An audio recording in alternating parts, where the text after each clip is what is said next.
Panorama group, जो सोचता है वो करता है। आपके अपने सपनों का आशियाना। नमस्कार, मेरा नाम ज्ञानेश्वर है और आपने देखना शुरू किया है लाइव सिटी। मेरे साथ रोज की तरह दिल्ली से जुड़ रहे हैं देश के जाने माने सीनियर जर्नलिस्ट अजीत द्विवेदी। अजीत जी, यदि आज हम बिहार की बात करें तो पिछले 24 घंटे में कांग्रेस को लेकर दो बड़ी खबरें। मल्लिकार्जुन खड़गे बिहार में परिवर्तन के बाद, मतलब प्रभारी बदले जाने के बाद और कांग्रेस के नए अध्यक्ष बनने के बाद पहली बार बिहार आए थे बक्सर और उनकी सभा थी।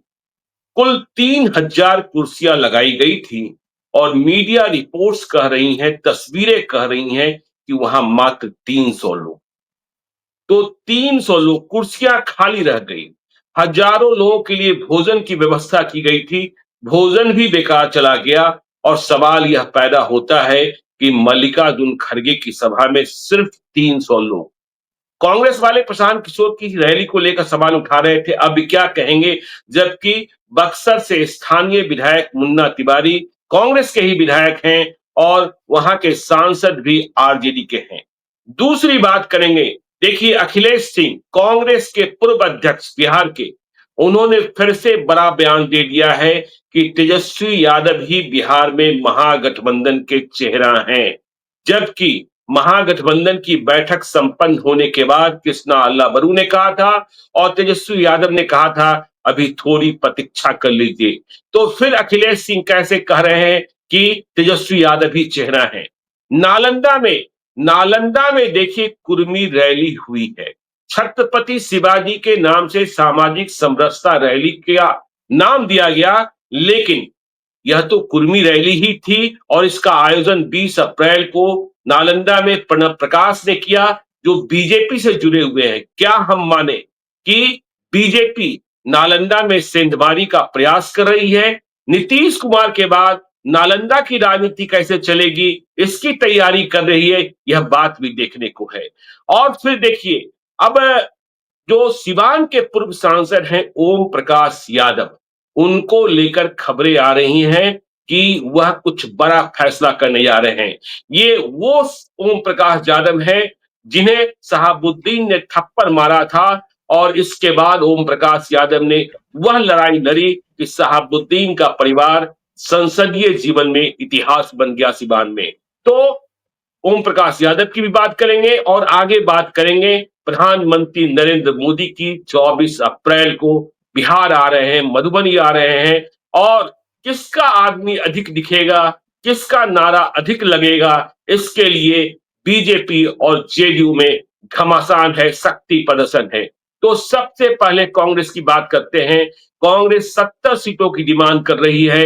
राष्ट्रीय अध्यक्ष मल्लिकार्जुन खड़गे आते हैं और मात्र 300 लोग। संविधान को बचाना है।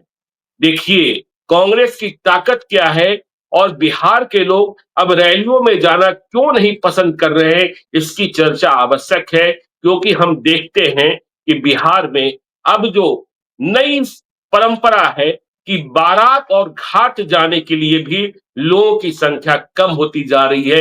रैली में कैसे लोग पहुंचेंगे, क्योंकि दो तरह के लोग बिहार में हमें दिखते हैं। एक तो बहुत कामकाजी, जिनके पास इन रैलियों के लिए वक्त नहीं है, मतलब भी नहीं है, वह मोबाइल पर देख लेते हैं। बड़े बड़े कंसर्ट होते हैं, उसमें भी लोग जाना नहीं चाहते हैं, वहां भी भीड़ इकट्ठा करनी होती है, जबकि पहले पास के लिए मारामारी होती थी। और दूसरे लोग ऐसे हैं जिनके पास, जिनकी आबादी बहुत अधिक है, जिनके पास काम नहीं है, लेकिन वह भी चाहते हैं कि उन्हें दामाद की तरह रैलियों में, धरना में, प्रदर्शन में ले जाया जाए। तो दामाद की तरह ले जाया जाना है, लेकिन उन्हें ले नहीं जाया जाता है, या ये लोग जाना नहीं चाहते हैं, क्योंकि यदि रैली हो, सभा हो, भीड़ हो, तो उसके सबसे बड़े उस्ताद तो लालू यादव और तेजस्वी यादव है। देख ही रहे हैं कि कैसे बाकियों को संघर्ष करना पड़ रहा है। तो मल्लिकार्जुन खड़गे की रैली में 300 लोग और अखिलेश यादव का हुआ बयान कि तेजस्वी अखिलेश यादव ही सिंह का चेहरा है। अजीत जी, जी, अखिलेश सिंह का अखिलेश बयान। सिंह का बयान। जी, देखिए देखिए ज्ञानेश्वर जी, इसमें आपने जो रैली की बात उठाई, इसमें एक सवाल तो तात्कालिक है। जो अभी के राजनीतिक घटनाक्रम से जुड़ा हुआ है कि रैली में भीड़ नहीं आई और कांग्रेस, आरजेडी और लेफ्ट, ये पूरा जो अलायंस है इंडिया ब्लॉक, उसकी क्या स्थिति है। और दूसरा उसी से जुड़ा हुआ बड़ा सवाल है कि लोग जा नहीं रहे हैं, क्यों नहीं जा रहे हैं, क्या सोच रहे हैं लोग। तो बिल्कुल वो सवाल है, उस सवाल पर भी आएंगे, लेकिन अभी तात्कालिक इससे शुरू करें। ज्ञानेश्वर जी, देखिए अभी कांग्रेस ने कितना बड़ा कार्यक्रम किया था और उसके बाद किस तरह से उसके दो कार्यक्रम फ्लॉप हुए। पहला जी मतलब कई दिनों तक जो पलायन रोको नौकरी दो यात्रा चली, उसमें कमोबेश हर जगह भीड़ जुटी थी और कई जी कारणों से भीड़ जुटी। जैसे जब शुरुआत हुई तो कांग्रेस ने जोर लगाया, तमाम बड़े नेता गए, उसमें अखिलेश प्रसाद सिंह भी शामिल हुए, सब लोग कांग्रेस के नए पुराने नेता शामिल हुए तो भीड़ जुटाई गई। जी फिर बेगूसराय में राहुल गांधी खुद शामिल हुए तो भीड़ आई। फिर पटना में मुख्यमंत्री का घेराव करने गए, पहली बार कांग्रेस ने अपने दम पर एक बड़ा कार्यक्रम किया, तब भी भीड़ हुई। तो उसमें कमोबेश भीड़ आई। लेकिन उसके बाद जब राहुल गांधी सोनिया गांधी को ईडी ने आरोपी बनाया तो उसके खिलाफ प्रदर्शन करना था, उसमें भीड़ नहीं आई। और फिर राष्ट्रीय बिल्कुल अध्यक्ष की सभा हुई, उसमें भीड़ नहीं आई। तो जी इसका इसका सीधा मतलब तो यह है कि कांग्रेस, एक पहली कमी तो कांग्रेस की है कि वो मोबिलाइज करने की स्थिति में नहीं है, भीड़ मोबिलाइज करने बिल्कुल की स्थिति में। और वो इसलिए नहीं है क्योंकि उसके पास एक फॉर्मल संगठन का ढांचा नहीं है, जो कई बार हम लोग पहले चर्चा कर चुके हैं कि कहां है जी आपकी प्रदेश कार्यकारिणी, कहां है आपके नेता, आपने प्रदेश कमेटी 5 साल से बनाई ही नहीं है, किसी को कोई जवाबदेही नहीं बिल्कुल दे रहे हैं आप। और बिल्कुल जो जो प्रभारी हैं वो आकर के प्रदेश अध्यक्ष की तरह यहाँ काम कर रहे हैं और जो प्रदेश अध्यक्ष है उनकी कोई पूछ नहीं हो रही है। तो ये जो कांग्रेस की अपनी कमियां है, एक तो संगठन नहीं है, उसके पास इस तरह के लोकप्रिय नेता नहीं है जो अपने दम पर जिलों से, प्रखंड से मोबिलाइज करके लोगों को पटना या जहां भी रैली होने वाली है वहां ले जा सके। और जी फॉर्मल संगठन का ढांचा नहीं है, एक तो ये कमी है, कांग्रेस की अपनी कमी है।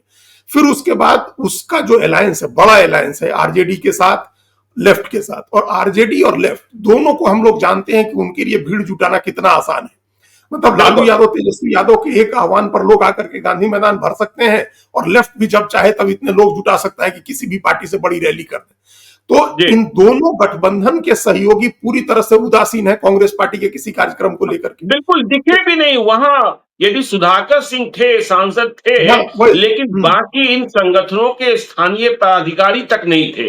और हाँ अखिलेश सिंह ने मजा भी लिया है। देखिए उन्होंने कहा कि जब उनसे पूछा गया कि 300 लोग थे तो उन्होंने कहा बहुत धूप है, लोग छांव में छुपे होंगे। हाँ, तो ये एक तंज करने, उन्होंने तंज किया, अपनी दूरी बनाई, जी अपना डिस्टेंस किया उस पूरे घटनाक्रम से। आपने बताया, जी जैसे आपने कहा उनका सुधाकर सिंह का नाम लिया, चूंकि वो बक्सर के सांसद हैं। भाई बगल की कॉन्स्टिट्यूंसी आरा में सीपीआई-एमएल का सांसद है, उस पूरे इलाके में आप देखिए, उस पूरे इलाके में इंडिया ब्लॉक की कितनी पकड़ है। इंडिया ब्लॉक के ही लोग बिल्कुल आरा, ज्यादातर। काराकाट, सासाराम। सासाराम में तो कांग्रेस के ही सांसद हैं। कांग्रेस की एमपी है सासाराम में, तो कितनी जी दूर है सासाराम से बक्सर, कितनी दूर है कि आप राष्ट्रीय अध्यक्ष के बिल्कुल कार्यक्रम में आपका एमपी 500,000 आदमी नहीं ले जा सकता हो। जी तो इसका मतलब कि आपके आपस में कोऑर्डिनेशन नहीं है। आपस की जो कमजोरी है कांग्रेस की वो एक है। आरजेडी और लेफ्ट के साथ आपने पूरी तरह से दूरी बना रखी है, इसलिए कि कांग्रेस को इंडिपेंडेंट पॉलिटिक्स करनी है, अपना आधार जी मजबूत करना है। तो कैसे मजबूत करना है, इस तरह से तो आप एक्सपोज हो रहे हैं। आप तो अपने बिल्कुल सहयोगी पार्टियों की नजर में भी आपकी हैसियत का पता चल रहा है कि आपके पास कोई दम नहीं है, आपके पास कोई ताकत नहीं है, संगठन नहीं जी है, लोग नहीं हो। तो इससे तो हम्म बेटर होता कि चुनावी साल में, चुनाव से 6 महीने पहले आप बेहतर कोऑर्डिनेशन बनाते एक अपने सहयोगी पार्टियों के साथ, और सारे कार्यक्रम उनको साथ लेकर के करते। कन्हैया कुमार जी की यात्रा में भी जोड़ने की कोशिश की जाती, ईडी और ईडी की ज्यादती तो झेल रहे हैं, आरजेडी के लोग भी झेल रहे हैं, ईडी और सीबीआई के, बिल्कुल तो उसके खिलाफ अगर कोई प्रदर्शन कर रहे थे तो उनको भी शामिल करती है। और मल्लिकार्जुन खड़गे के आने का एक बड़ा मैसेज है ज्ञानेश्वर जी। मल्लिकार्जुन खड़गे के बारे में हम लोग पिछला लोकसभा चुनाव जब घूम रहे थे, हम लोगों ने कई जगह देखा, क्या तो उत्तर प्रदेश, क्या मध्य प्रदेश, दलित बस्तियों में लोग जान रहे हैं कि मल्लिकार्जुन खड़गे दलित हैं, कांग्रेस ने एक दलित को अध्यक्ष बनाया है। तो आप जिस जी दलित वोट की राजनीति कर रहे हैं उसमें आप मल्लिकार्जुन खड़गे को जितना बड़ा बनाएंगे, उनकी उपस्थिति जितनी बड़ी होगी, आपको उतना बड़ा लाभ होगा। तो ये भी सोचना बिल्कुल चाहिए था, जब राष्ट्रीय अध्यक्ष का कार्यक्रम है तो एटलीस्ट कोऑर्डिनेशन तो आरजेडी लेफ्ट के साथ होना चाहिए था। तो ये जी आपका जो कोलिशन है, जो आपका अलायंस है, उसमें भी कोई कोऑर्डिनेशन नहीं है, वो बिगड़ा हुआ है। कांग्रेस पार्टी बिल्कुल का अपना सांगठनिक ढांचा खराब है, कांग्रेस पार्टी के नेताओं के भीतर आपस में तालमेल नहीं है। तो इस तरह से चुनाव कैसे जाएंगे? चुनाव के पहले तो आप अपनी कमजोरी, अपनी वल्नरेबिलिटी जाहिर कर दे रहे हैं, जनता के सामने आपकी कमजोरी सामने आ जा रही है। तो आप जी अलायंस पार्टनर के साथ बहुत अच्छी डील करने की भी स्थिति में नहीं है। तो एक तो ये एक सवाल है, दूसरा और जो बड़ा मल्लिकार्जुन सवाल आपने खड़गे ने उठाया। जब कहा वहां, जब मल्लिकार्जुन खड़गे ने कहा, तो उनके मन के भीतर बेचैनी कैसी होगी यह बात समझ सकते हैं। मल्लिकार्जुन खड़गे ने कहा कि मुझे सुनने के लिए जो चंद लोग आए हैं उन्हें धन्यवाद। सोच लीजिए उनके मन में बेचैनी सोचिए, कैसी होगी। सोचिए उनकी बेचैनी उन्होंने क्या महसूस किया होगा भाई। और हमको तो जी, फिर इतनी हैरानी हुई जब आपने कहा, और हमने फिर उसके बाद रिपोर्ट देखी ज्ञानेश्वर जी, चार चार लोग तो कोऑर्डिनेशन में लगाए गए हैं राष्ट्रीय अध्यक्ष के कार्यालय। बिल्कुल। एआईसीसी के चार सचिव, जैसे मुख्यमंत्री प्रधानमंत्री के कार्यालय में संयुक्त सचिव और अतिरिक्त सचिव होते हैं, उस तरह से चार लोग, तो बड़े चार लोग, जिसमें एक राज्यसभा के सांसद भी हैं, एआईसीसी हुँ, में कोऑर्डिनेशन लगाए गए हैं, एआईसीसी के सेक्रेटरी बना करके कोऑर्डिनेटर लगाए गए हैं मल्लिकार्जुन खड़गे के कार्यालय में। लोग क्या कोऑर्डिनेट कर रहे थे? बिल्कुल। 300 लोग तो, 300 क्या, 1000 आदमी तो ऐसे मतलब जिले प्रखंड का विधायक इकट्ठा कर सकता है। तो आपने अपने राष्ट्रीय अध्यक्ष को भी अपमानित कराया, मतलब एक बड़ा कार्यक्रम करके चुनाव के 6 महीने पहले राष्ट्रीय अध्यक्ष। क्या इस अपमान का बड़ा राजनीतिक फॉलोआउट है, कांग्रेस के और ऊपर इसका देखिए, बड़ा निगेटिव असर है। आप भीड़ तंत्र और भीड़ को जमा करने के तौर तरीके, जब प्रधानमंत्री की सभा हो रही है तो लल्लन हाँ, सिंह ने मुजफ्फरपुर में कहा 6 विधायक हैं, 5-5 हजार लोग, 6 पचा 30 हो गए। और इसके अलावा दिनेश सिंह 15,000 लोग, 45,000 और 5,000 लोग। तो आपके विधायक भी, आपके घटक दल के राजद के सांसद भी, पड़ोस में भी सांसद, और 300 लोग, जो 1000 लोगों का खाना बना हुआ भी बर्बाद। इसका मतलब अब भोज के नाम पर भी चलो खाना भी मिलेगा, लोग नहीं आना चाह रहे हैं। मैंने कहा ना, बारात और घाट जाने के लिए भी लोगों की संख्या कम हो गई है।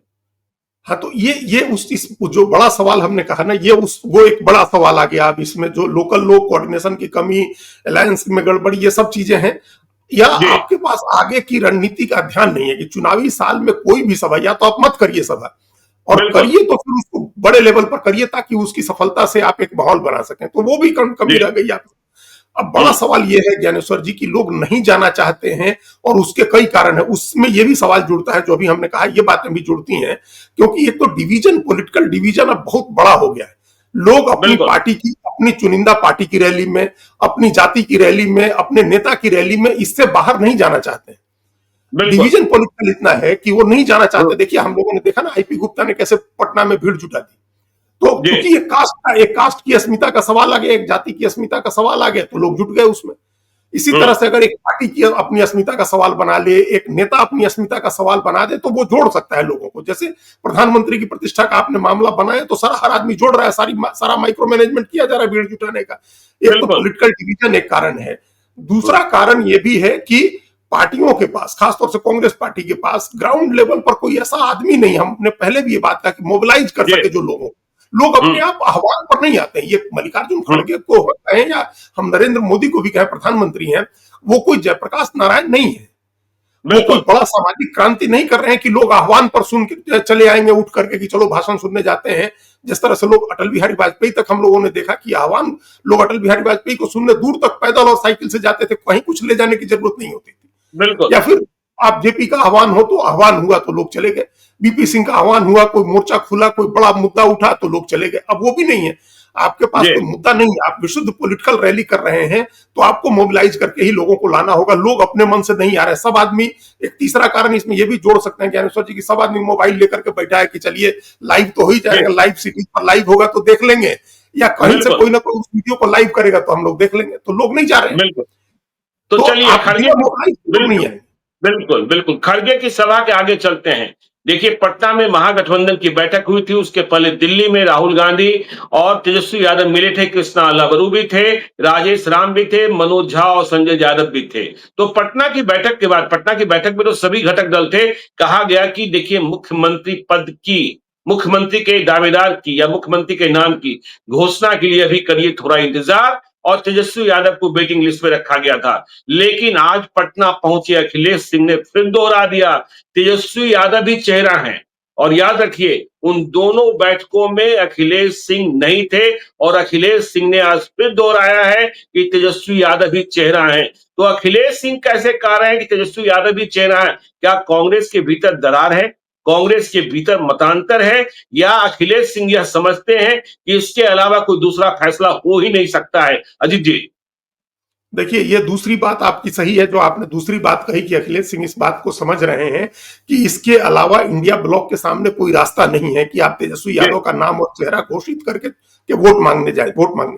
जब आप तेजस्वी यादव का नाम घोषित करेंगे कि उनको मुख्यमंत्री बनाना है, तभी तो जिस 32% वोट की बात होती है मुस्लिम यादव की, आप उसको एकजुट कर पाएंगे। जब आप जी तेजस्वी यादव का चेहरा लेकर के जाएंगे, तभी तो आप लालू यादव की लीगेसी जिसकी बात कर रहे हैं, गरीब और पिछड़ा दलित वंचित की, जो मुकेश सहनी ने उस दिन कहा कि उनके उनके कामों के आधार पर उनके जैसी सरकार बिल्कुल बनाने की बात की, तो आप तभी तो क्लेम कर पाएंगे। जी आप अगर रोजगार का श्रेय लेना चाहते हैं, नीतीश कुमार से छीनना चाहते हैं, और रोजगार का श्रेय तेजस्वी यादव को तभी, जब उनका चेहरा होगा तभी तो देंगे। तो उनके बिल्कुल उनके 3 साढ़े 3 साल जब वो उप मुख्यमंत्री रहे और उस समय के कामकाज का जब श्रेय ले रहे हैं, तेजस्वी यादव के एडमिनिस्ट्रेटिव अनुभव का जब आप लाभ लेना चाहेंगे चुनाव में, तो उनका नाम तो घोषित करना होगा। तो ये जी व्यवहारिक पक्ष है जिसमें सबको पता है कि तेजस्वी यादव का नाम चेहरा घोषित किए बगैर आप चुनाव में नहीं जा सकते हैं, आप जाएंगे तो आपको नुकसान होगा। ये बहुत ही व्यवहारिक बिल्कुल पक्ष है। आप हम्म घोषित नहीं कर रहे हैं, यह एक किस्म की हिपोक्रेसी है। बिल्कुल हिपोक्रेसी का मतलब आपका दोहरा रवैया है। जो कांग्रेस के हम्म बड़े नेता हैं, चाहे दिल्ली में हो या पटना में हो या प्रभारी हो, उनको भी पता है कि तेजस्वी का नाम घोषित करना है। तो आप ये जी क्या एक एक पर्दा डाले हुए हैं इस बात के ऊपर? आपने हम्म उनको कोऑर्डिनेशन कमेटी का चेयरमैन बना दिया, तब भी एक अंदाजा हो गया कि वो बनेंगे। तो हम्म अखिलेश सिंह ने, माफ करिए, अखिलेश प्रसाद सिंह हम्म, ने वो बैठक जब हुई पटना में, उसके पहले ही कह दिया था कि तेजस्वी का चेहरा घोषित होगा। जब दिल्ली की बिल्कुल बैठक हुई, जी उसके बाद भी उन्होंने कहा कि तेजस्वी यादव ही चेहरा होंगे। कांग्रेस के एक जी विधायक ने भी कहा कि तेजस्वी यादव ही चेहरा होंगे। तो हम्म आप कांग्रेस के अपने जितने विधायक हैं, 19 विधायक, आप उनमें से किसी से हाथ खड़ा करा लीजिए, 1 2 3 जो आला कमान से बहुत घबराते हो, उनको छोड़ करके कोई नहीं कहेगा कि तेजस्वी का चेहरा नहीं घोषित होना चाहिए। हर आदमी जी कहेगा कि तेजस्वी का चेहरा घोषित करिए, उन्हीं के चेहरे पर हमको चुनाव लड़ना है। तो फिर इस हम्म हिपोक्रेसी का क्या मतलब है? ये पर्दा डालने का क्या मतलब है? जब आपको व्यवहारिक हक पता है, जब हकीकत पता है, बिहार की जमीनी हकीकत आप जानते हैं कि आप तेजस्वी का जी नाम लिए बगैर चुनाव में नहीं जा सकते हैं, जाएंगे तो नुकसान होगा। तो करना हम्म चाहिए, और जितनी जल्दी करेंगे उतनी जल्दी लोगों तक ये बात पहुंचाने में आपको आसानी होगी। जो लोग मान भी रहे हैं लेकिन घोषणा का इंतजार कर रहे हैं, उनको भी आप हम्म यकीन दिलाएंगे कि सरकार बनेगी तो तेजस्वी मुख्यमंत्री होंगे, ये यकीन दिलाइए। इसमें इसमें नहीं बीजेपी के वो साथ और ठीक एनडीए है के आप साथ कर वो क्या आप समस्या कह हो रहे रही हैं है? यही वो तो आप ठीक कर जी, वो आप बिल्कुल ठीक कह रहे हैं कि यदि कांग्रेस के विधायकों से पूछिए तो वो भी कहेंगे, लेकिन कृष्णा लबरू क्या चाह रही, वो क्यों चाहते हैं कि हम मसला लटका रहे। और राजेश राम तो देखिए अब वही चाहेंगे जो कृष्णा अलावरू कहेंगे। या कृष्णा अलावरू क्या समझा रहे हैं राहुल गांधी को कि जिसके कारण इस घोषणा में विलंब किया जा रहा है। अगली बैठक 24 अप्रैल को है। कृष्णा अलावरू की ख्वाहिश क्या है, और कृष्णा अलावरू नहीं कह रहे हैं, अखिलेश सिंह कह दे रहे हैं, इसका मतलब कुछ ना कुछ तो है। और कृष्णा अलावरू उन बैठकों में, जो महागठबंधन की बैठक हो रही है, उसमें अखिलेश सिंह को बुला भी नहीं रहे हैं। तो दो राह तो दिखाई पड़ रही है ना साफ साफ। है अंदर खाने पार्टी के अंदर। आपने ये चुनाव के साल में कम से कम ऐसा नहीं करना चाहिए है। आपके जो अध्यक्ष हैं, जिन्होंने 2 साल संगठन चलाया, आप उनको किनारे करके, हटा करके, उनको दरकिनार करके आप राजनीति कर रहे हैं, तो अपना नुकसान कर रहे हैं। इसमें अखिलेश जी सिंह का कोई नुकसान नहीं हो रहा है। वो तो हम्म राज्यसभा के सांसद हैं, प्रदेश अध्यक्ष रह लिए, और अभी बहुत कार्यकाल बाकी है उनका। बिल्कुल उनको तो अभी कोई नुकसान नहीं होने जा रहा है।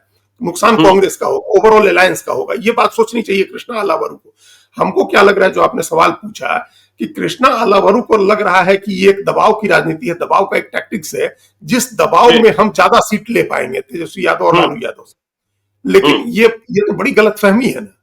आप ये कह रहे हैं कि आप तेजस्वी यादव का नाम घोषित नहीं करेंगे, और इस नाम पर तेजस्वी आपको अपना नाम घोषित कराने के लिए 10 सीट ज्यादा दे देंगे। तो नहीं अगर होगा। ऐसा सोचे तो गलतफहमी भी क्या है? ये तो मूर्खता है, मतलब मूर्खता की हद तक आपका उबालता है। बिल्कुल ऐसा नहीं, बिल्कुल ऐसे सीटें थोड़ी मिलती हैं कि आप तेजस्वी यादव अपना नाम घोषित करवाने के लिए आपको 10 सीट दे देंगे। भाई, आपके हम्म खाते में अगर 50 सीटें आनी है, जो अलायंस है अभी, तो उतनी ही आएंगी। एक आध जी सीट ऊपर नीचे होती, किसी दबाव की पॉलिटिक्स से, ज्ञानेश्वर जी, हम लोग गठबंधन की राजनीति में ही पले बढ़े हैं। मैंने सारी राजनीतिक ट्रेनिंग और सारा राजनीतिक जो पत्रकारिता का प्रशिक्षण है, वो गठबंधन के दौर में ही हुआ है। बिल्कुल 89 से जब गठबंधन का दौर शुरू हुआ, तब से हम लोग सक्रिय रूप से इसको देख रहे हैं। तो जी उसमें बहुत दबाव होता है, तो 1 2 सीट का ऊपर नीचे होता है। हम्म दबाव बहुत देख के आप 10 20 सीट नहीं बढ़वा सकते हैं। तो ये इस मुगालते बिल्कुल से उनको निकलना चाहिए कि वो दबाव डाल के तेजस्वी यादव का नाम घोषित नहीं करके, और उस दबाव में आरजेडी से ज्यादा सीट ले लेंगे, ये नहीं होगा। और दूसरे, जी अखिलेश सिंह को नीचा दिखा के भी आपको कोई फायदा नहीं होना है। आप ये नहीं, हम्म आप अखिलेश सिंह को थोड़ा डिस्टेंस कर रहे हैं, ताकि लालू यादव के परिवार को मैसेज जाए कि देखिए, आपके जो बहुत करीबी थे, हमने उनको दूर कर दिया है, अब आप हमसे हम्म डर जाइए। तो इससे भी लालू यादव, तेजस्वी यादव नहीं डरने वाले हैं। उनको पता बिल्कुल। है कि फैसला सोनिया गांधी और राहुल गांधी करेंगे, जहां सीधा एक्सेस है राहुल गांधी का, तेजस्वी यादव का और लालू यादव। अखिलेश तो सिंह का। अखिलेश सिंह का भी सीधा एक्सेस है और लालू तेजस्वी दोनों का बहुत बिल्कुल, डायरेक्ट एक्सेस है। बिल्कुल। तो डिसीजन वहां होना है। वो लोग परिवार को अपना मित्र और अपना सहयोगी समझते हैं। अब ये खामखा मतलब अलावरू और राजेश राम अपनी यहाँ राजनीति कर रहे हैं, इन्होंने आगे और समझाया होगा ऊपर मल्लिकार्जुन पे हम खड़गे ज्यादा को सीट भी लेंगे। मल्लिकार्जुन खड़गे को भी इस बात का एहसास हुआ होगा कि शायद अखिलेश सिंह बिहार प्रदेश कांग्रेस कमेटी के अध्यक्ष रहते तो ऐसी स्थिति तो ना होती कि सिर्फ 300 लोग ही उनको सुनने आते, कहीं बिल्कुल ना कहीं कोई बिल्कुल बिल्कुल। प्रबंधन तो होता ही होता। हाँ हाँ बिल्कुल होता भाई। और अब उनको उनकी अपनी अध्यक्षता में चुनाव होना है। एक अध्यक्ष के तौर पर अगर फिर से यहाँ इंडिया गठबंधन की सरकार बनती है तो ये मल्लिकार्जुन खड़गे के लिए बड़ी बात होगी, बड़ी उपलब्धि होगी। बिल्कुल। तो वो तो हम्म, चाहते होंगे कि उनकी सभा का इम्पैक्ट हो, उनके वजह से वोट मिले। और वो सब हम्म, आप लोगों ने सब गुड़ गोबर कर दिया कांग्रेस पार्टी के जो अभी नेता है वहां करता धरता हो रहे हैं। सो हम्म, उनके पास तो अपनी अपनी सलाहियत नहीं है। लेकिन ये अखिलेश सिंह को डिस्टेंस करने का, तेजस्वी यादव के नाम की घोषणा नहीं करने का, ये सब दबाव की एक राजनीति है जिससे कुछ भी हासिल नहीं होना है, उल्टा अपना नुकसान हो रहा है अलायंस का। हम्म, कांग्रेस वाले बार बार कह रहे हैं, देखिए जो कृष्णा अलावरू और राजेश राम के करीबी हैं, 70 से एक सीट भी कम नहीं लेंगे। और यह तो तो संभव ही नहीं है। हाँ, यह तो हाँ संभव ही नहीं है कि 70 से एक भी सीट कम नहीं लेंगे। और कहा जा रहा है कि लिस्ट भी तैयार है, कौन कौन सी सीटें चाहिए। इतना तो तेजस्वी यादव झुकने वाले नहीं है और इतना न लालू यादव झुकने वाले हैं। नहीं, ये तो हम अभी एकदम दावे के साथ ज्ञानेश्वर जी कहें कि मुकेश सहनी रहेंगे तो 50 सीटें बहुत मुश्किल से मिलेंगी, और नहीं रहेंगे तब भी 70 सीट कांग्रेस को नहीं मिलने जा रही है, क्योंकि बिल्कुल। इस बार लेफ्ट की सीटें बढ़ेंगी। अगर नहीं रहे तब भी 70 सीट नहीं मिलेगी। अब 70 सीट जी। तो कांग्रेस छोड़ दी, ये बिना मतलब का अपने को धोखा देने वाली बात है। चलिए, तो देखिए बिना मतलब धोखा देने की वाली बात। अब चलते हैं नालंदा जिला, कुर्मिस्तान, नीतीश कुमार का जिला। तो देखिए पटना में पिछले महीने रैली हुई थी, 2 महीने पहले, कुर्मी एकता रैली। और कृष्ण कुमार मंटू ने आयोजन किया था, भाजपा के विधायक।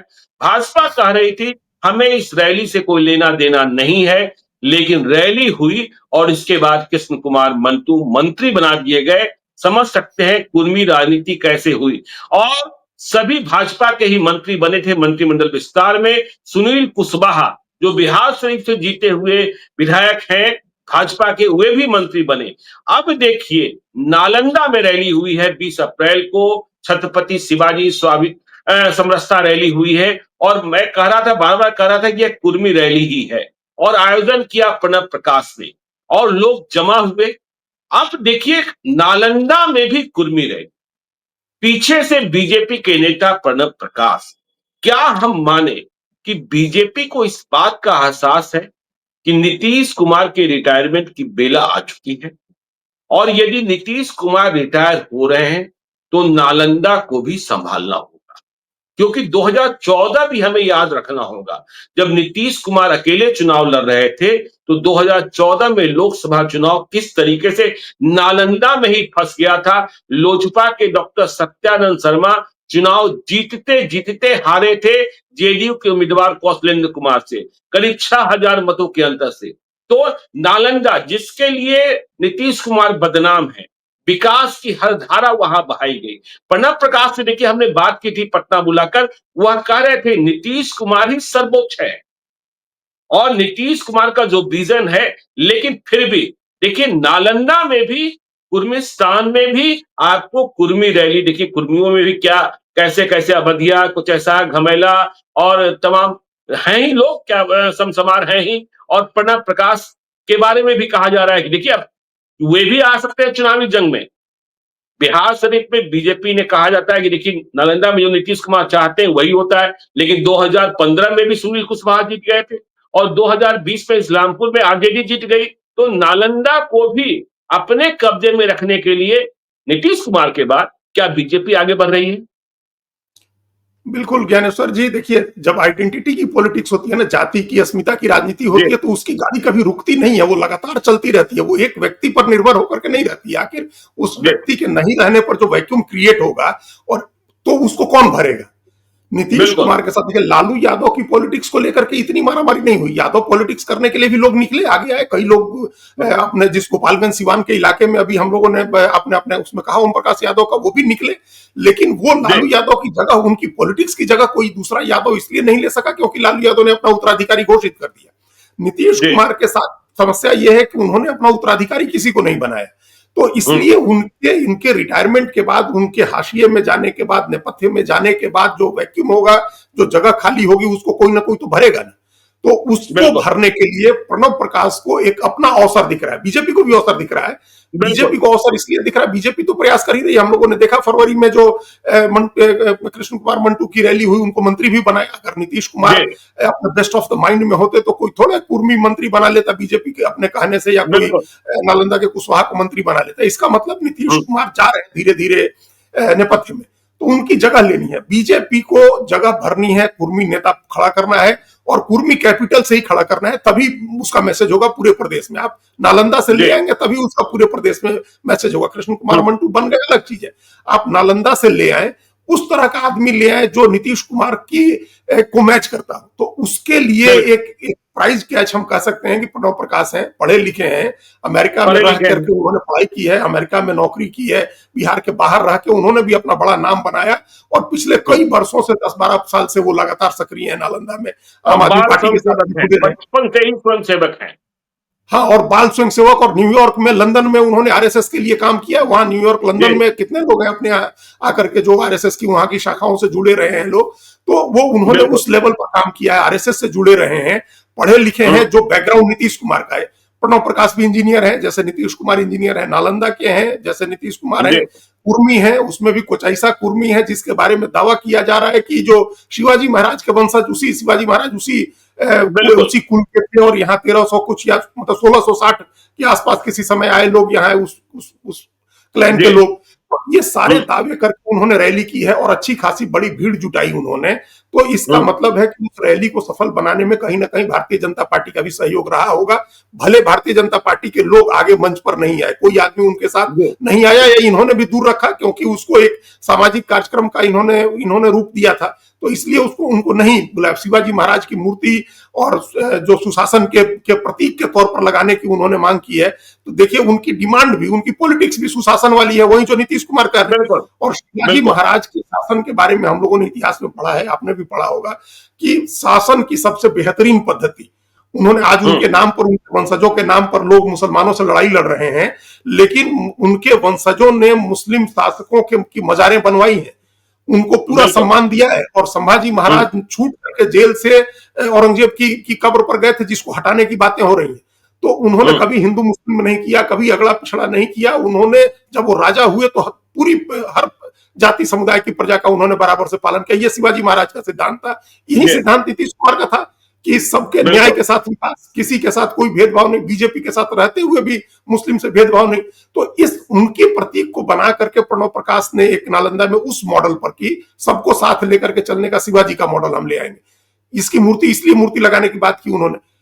निश्चित रूप से चुनाव की महत्वाकांक्षा होगी उनकी, वो चुनाव लड़ना चाह रहे होंगे, चुनाव लड़ चुके हैं एक बार, वहां आम आदमी पार्टी के साथ जुड़े थे, लेकिन ये उस चुनाव से बड़ी बात है, चुनाव से आगे की बात है, चुनाव से बड़ी राजनीति इसके पीछे है। बिल्कुल बिल्कुल बिल्कुल बिल्कुल। और अजीत जी देखिए, रैली हो रही थी देखिए बिहार शरीफ में, और हमने देखा कि रैली के पोस्टर और होर्डिंग्स पटना तक लगे थे।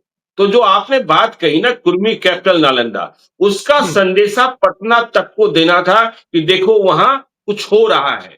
और जो आपने कहा कि बीजेपी हमेशा काम कर रही पार्टी होती है, उसे पता है। और प्रणब प्रकाश ने कभी नीतीश कुमार को चुनौती देने की बात नहीं की, लेकिन उनके जो पोस्टर थे उसमें बात यह लिखा हुआ था, अस्तित्व का सवाल है। मतलब तो वही हुआ ना कि नीतीश कुमार के बाद, और देखिए जब वो इंटरव्यू देने को आए थे तो वो कह रहे थे नीतीश कुमार तो मंजूर हैं, लेकिन नालंदा में तेजस्वी यादव नाम मंजूर है। मतलब कहीं तेजस्वी यादव न घुस जाए, इसकी चिंता भी वहां के कुर्मियों को है। बिल्कुल, और इसको इन्होंने अपना मुद्दा बनाया। इसको इन्होंने, ये जब अस्मिता की लड़ाई होती है तो उसमें खाली आपको अपनी जाति, अपनी पहचान वाले लोगों की तरफ का महत्व नहीं बताना होता, उनके सामने जो खतरा है उस खतरे से लड़ने का मैसेज भी देना होता है। तो आज एक मैसेज है, आप पिछली बार आपने कहा कि आरजेडी एक सीट पर जीत गई, आज ये मैसेज है कि वहां सेंधमारी कर सकता है आरजेडी, कांग्रेस का जो अलायंस है वहां वो अपना आधार बना सकता है लेफ्ट के साथ। उनका जो लेफ्ट का भी एक समय उस इलाके में आधार रहा है, अभी भी है। तो ये वो ना आ जाए, अगर वो अलायंस ना आ जाए, ये खतरा भी दिखाया उन्होंने, और उस खतरे से लड़ने के लिए हम तैयार हैं। अपनी दावेदारी, अपनी उपस्थिति, अपना प्रतिनिधित्व उन्होंने जता दिया। नीतीश कुमार और शिवाजी महाराज के लाइन पर चलने की बात बता दी। संघ और बीजेपी के साथ उनका पुराना एफिलिएशन है, तो ये एक बढ़िया अच्छा एक समीकरण उन्होंने बनाया है। चुनाव में जाने से पहले, चुनाव के साल में, इससे पूरे प्रदेश की कुर्मी राजनीति और ओवरऑल पिछड़ी जाति की राजनीति पर असर होगा। और केवल इस्लामपुर ही नहीं जीता था आरजेडी ने, आपको हिलसा का भी परिणाम याद होगा। शक्ति सिंह यादव कैसे हारे थे, लोग कहते हैं हरा ही लिए गए, समझे ना। तो इसकी भी चिंता। खैर चलिए, 24 अप्रैल को प्रधानमंत्री नरेंद्र मोदी बिहार आ रहे हैं, मधुबनी आ रहे हैं, और अगले महीने भी 2-2 यात्राएं लग चुकी हैं। लेकिन मिथिला की रैली के लिए जिस तरीके से जेडीयू ने कमर कसा है, लग रहा है कुछ बड़ा होने वाला है। या तो कोई घोषणा होने वाली है, या जेडीयू यह दिखाने वाला है कि नहीं, हम बराबरी से हैं, हम बराबर के भाई हैं। देखिए, ललन सिंह लगे हैं, संजय झा सिर्फ लगे होते तो बात मिथिला की होती, लेकिन ललन सिंह लगे हैं और बिहार सरकार के तमाम मंत्री लगे हैं। ललन सिंह तो देवघर में पूजा अर्चना भी करके चले आए हैं बाबा का। तो अभी देखिए बात क्या है, कोई घोषणा होगी या फिर यह दिखा दिया जाएगा हम बराबर के हैं या बड़े भाई हैं। क्योंकि नारा लगना है, वहां मोदी से कहीं कमतर नारा न लगे नीतीश कुमार का, इस बात की चिंता रखी जा रही है, इस बात की परवाह की जा रही है। और कह दिया जा रहा है कि जो लोग भीड़ लेकर नहीं आएंगे, वे टिकट के लिए कोई बात भी न करें। देखिए ज्ञानेश्वर जी, आपने ये बात बहुत ठीक कही कि अभी तक जो प्रधानमंत्री की रैली होती है वो प्रधानमंत्री की रैली होती है, बीजेपी उसको ऑर्गेनाइज करती है और बीजेपी पूरा दम लगाती है रैली को सफल बनाने में। बीजेपी के लोग आते हैं, जय श्री राम के नारे लगते हैं, मोदी मोदी के नारे लगते हैं। ये अभी तक हम लोगों ने यही देखा है, पूरे देश में कहीं भी हो या विदेश में भी प्रधानमंत्री जाए, वहां किसी और के लिए कोई स्पेस नहीं रहता, भले मंच पर जितने लोग रहे। इस बार जेडीयू ने इसको एनडीए की रैली बनाने का फैसला किया है और उस एनडीए की रैली में अपनी ताकत दिखाने का भी फैसला किया है। इसका मतलब ये सिर्फ बीजेपी की रैली नहीं है, ये प्रधानमंत्री मोदी की रैली नहीं है, ये मोदी और नीतीश की रैली है। जेडीयू का ये मैसेज है कि हम इसको मोदी और नीतीश की रैली के तौर पर दिखाएंगे। दूसरी बात है कि मोदी से आप घोषणा जबरदस्ती कोई नहीं करा सकता है कि वो घोषित कर दे नीतीश कुमार के बारे में या कोई भी घोषणा, वो उनके अपने फीडबैक पर, उनकी अपनी सदिच्छा पर आधारित होगा। लेकिन यह तो ताकत दिखाई सकते हैं ना कि हम बराबर के हिस्सेदार हैं या बीजेपी से ताकत कम नहीं है हमारी। तो ये दूसरा वाला मकसद हमको ज्यादा दिखता है कि ये प्रेशर बनाना है कि उस प्रेशर में प्रधानमंत्री अनाउंस कर दें, कोई अनाउंसमेंट हो जाए या बीजेपी समझ जाए कि नीतीश कुमार को अभी इग्नोर करके हम राजनीति नहीं कर सकते हैं। ये मैसेज बनवाना है। देखिए, ये अचानक अनायास नहीं है कि ये बात अचानक फिर तेज हो गई है कि नीतीश कुमार एक भी सीट कम नहीं लेंगे बीजेपी से। ये बात एकदम कही जाने लगी है और ये बात तब से हुई है जब से संगठन और सरकार दोनों में ललन सिंह की भूमिका बढ़ी है। ललन सिंह ने जब से अपना जो आप पटना आना जाना, जो आपने कहा था कि हर वीकेंड में आना, संगठन का काम करना, अधिकारियों मंत्रियों से बातचीत, तो ये सारी चीजें जब से उन्होंने शुरू की है, तो यही मकसद है कि उस रैली में इतनी भीड़ जुटानी है। और हमने एक दिन और कहा था कि जब दिल्ली में कांग्रेस की रैलियां होती थी तो अलग अलग रंग के साफे पहन के, अलग अलग रंग की पगड़ी पहन के लोग आते थे। गुलाबी रंग की पगड़ी वाले हुडा के लोग होते थे, भूपेंद्र सिंह हुडा के, तो वो अपनी उपस्थिति दिखाते थे। आधा रामलीला मैदान उन्हीं के लोगों की पगड़ी से भरा होता था। तो जेडीयू ये कोशिश कर रही है कि लोग आए, जिलों से उनके विधायक, उनके सांसद लेकर के आए लोगों को, लोग नीतीश कुमार की फोटो, पोस्टर, बैनर वो सब लेकर के आए, चारों तरफ नीतीश कुमार की भी समान रूप से जय जयकार हो जैसे मोदी की। तो ये इसमें चुनाव से पहले बीजेपी के सामने अपनी मजबूत दावेदारी, बराबर की दावेदारी रखने का एक मकसद है इसके पीछे। और उस रैली से ज्ञानेश्वर जी, उस रैली के आगे देखिएगा कितनी जल्दी चीजें बदलेंगी, कितनी तेजी से बदलेंगी। जेडीयू के जो लोग अभी चुप होकर के नीतीश कुमार की सेहत के हवाले भी जो चुप होकर के देख रहे हैं या बैकफुट पर हैं, जिनका आत्मविश्वास कम हुआ है, उन सब का आत्मविश्वास लौटेगा, फिर वो सब लोग फ्रंट फुट पर आएंगे अगर ये रैली सफल होती है। अगर 24 अप्रैल की रैली में जैसी उम्मीद की जा रही है उस तरह की भीड़ जुटा देते हैं लोग, नीतीश कुमार और ये ललन सिंह और संजय झा और तमाम लोग लग के, तो उसके बाद जेडीयू के लोगों की सक्रियता बढ़ेगी, वो फिर ऊपर से चढ़ के अपनी बात मनवाने की कोशिश करें। चलिए, तो देखिए, तब चढ़कर बात मनवाने की कोशिश करेंगे। बिहार की सियासत में और बहुत कुछ है और हम चर्चा करते रहेंगे। आप देखते रहिए लाइव सीरीज को। यदि अब तक आपने हमारे के बारे में, ओम प्रकाश यादव की बात रह गई, यादव के बारे में मैंने थोड़ा सा वक्त दे दिया क्योंकि कुछ और फैसले अभी होने हैं, तो हमने वक्त दे दिया कि भाई अब जब हम लोग कार्यक्रम रिकॉर्ड कर रहे हैं तो दोपहर में रिकॉर्ड कर रहे हैं, शाम तक खबर आ रही है, कुछ फैसले हो जा सकते हैं, तो वक्त दे दिया है। तो बिहार की सियासत के बारे में हमारी चर्चा जारी रहेगी। आप देखते रहिए लाइव सीरीज को। यदि अब तक आपने हमारे यूट्यूब चैनल लाइव सीरीज को सब्सक्राइब नहीं किया है तो जरूर कर लीजिएगा और यदि इस वीडियो को आप फेसबुक पेज के माध्यम से देखें तो पेज को लाइक कीजिएगा, हैंडल एक्स पर भी हमें फॉलो कीजिए। धन्यवाद।